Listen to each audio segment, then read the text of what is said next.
Hello, everyone, and welcome back to English Cozy Chat, a slow English podcast which helps you to learn English in a fun and natural way.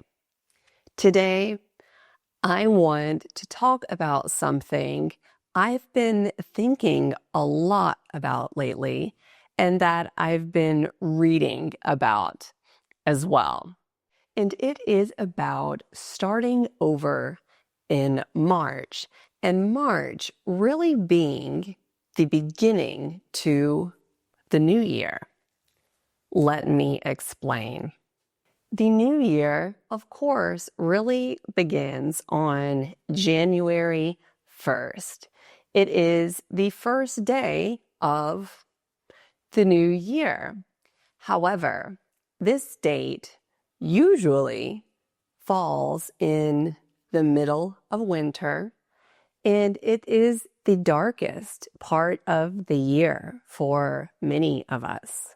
And it is also the time where everyone is kind of pressured to make New Year's resolutions. And when I say pressured, I mean it is the expectation of what you should do at the beginning of the year. To really think about the things that you want to do differently in the new year and to many times make resolutions. Resolutions are things that people want to start or change. And when you make a New Year's resolution, that is something that you want to do in the new year. But what happens? The majority of people who make New Year's resolutions actually quit them 2 weeks after they start. There is actually a date in January, which is the second Friday of the year, that is called Quitter's Day. And Quitter's Day is the day when most people have already quit their New Year's resolutions.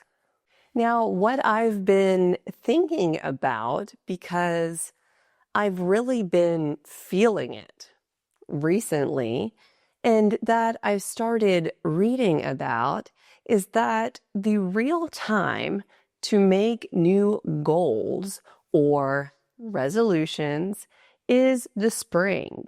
The season of spring is when there's lots of change happening. It is when the first warm days start coming after a long, cold winter, and things in nature start blooming. People tend to have more energy, and it just feels very refreshing. And it is really just a pivotal time in the year. When I say pivotal, that means a time where there is a big change. Since the seasons have started to change and I've started to notice this difference, not only in what's happening outside, but also in my energy levels, I've really come to think about things that I want to do differently in my life. But the main difference is that in January, I kind of put pressure on myself to make New Year's resolutions. Not in a bad way. I enjoy New Year's, and I love thinking about the things I want to do differently.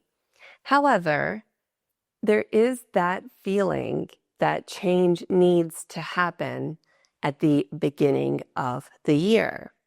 Whereas now that there's no social pressure or need to change, I simply feel like There are things I would like to try to do, try to change, and try to improve. I also think that this time of year, which now we are 3 or 4 months into the new year, it is a good time to reflect. To reflect means to think back on. So it is a good time to reflect on how our year has gone so far. Do we like the things that we've been doing? Are there things that we want to change? There is a lot of the year left, and there's lots of time to make changes. And while some people may feel that their New Year's resolution is the main big time to make a change, I think the main idea that we should all keep in mind is that it's not about just setting one big goal and either achieving or not achieving that goal. It's more about keeping in mind the things that we want to change or improve in our lives. So while many of us may have thought of things that we want to do in January, now is a very good time to just sit back and think. Have you done those things that you wanted to in January? Are those things still a priority to you? Are they important to you at this moment? Are there any new things that you want to start at this time of the year? To be honest, I have not had these reflections every year of my life, but I have started thinking about these things more often. And sometimes just being conscious and just thinking about these things can feel good and make you more aware of how you're doing. Now, I thought I would talk to you all about what my New Year's resolutions were and how they are going as of now. My first resolution was to start baking bread, and I am happy and proud to say that I have. I now have been baking bread at least once a week, many times 2 or 3 times a week, and I am really enjoying it. I am making sourdough bread. I am using different flours and trying different recipes, and my bread, I think, is delicious.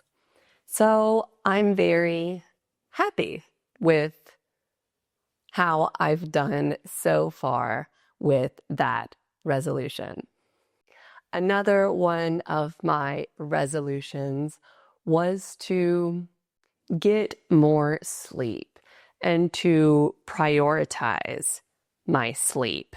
To prioritize means to put a positive focus on doing something. This I have done, but I still think I could do better. Many days I want to get in bed by 10 p.m., but I end up staying up too late and I go to bed past 11. However, sometimes during a few weeks in a row, I will always go to bed at 10. And when I do that, I feel so much better in the morning.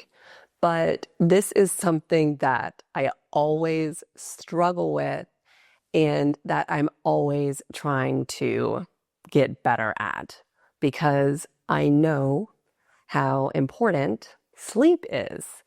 And I feel my best when I'm very rested and have gotten enough sleep. Another one of my resolutions was to focus my workouts on weightlifting and progressive overload, which means gradually lifting heavier and heavier weights. Now, I was doing very well with this, but I pushed myself a little too hard one day, and as I have explained in another video, I hurt my quad muscle in my thigh of my leg, and it has made it harder for me to work out. So I have decided to really just rest and focus on other things. It's really important just to remember that life happens, and if you can't do everything you set out to do, then that's okay. I also feel like there is a pressure from society to always be productive and motivated and to be healthy and to be working out and to do all of the things. And to be honest, it's just too much, in my opinion. And I think it's really just more important to do what you want to. It's very important to take care of yourself so you feel good, but to not force yourself to do things that you don't want to or that you don't like. So I would really like to know how you feel about this idea of starting over in March. Do you think that now is the best time to make new goals or resolutions in the spring? Or do you think the best time to do it is in January? Or do you not think we need to set these goals or resolutions at all? I would love to know what you all think. Thank you all so much for watching. I hope you have a wonderful day, and I cannot wait to see you in the next episode. Bye.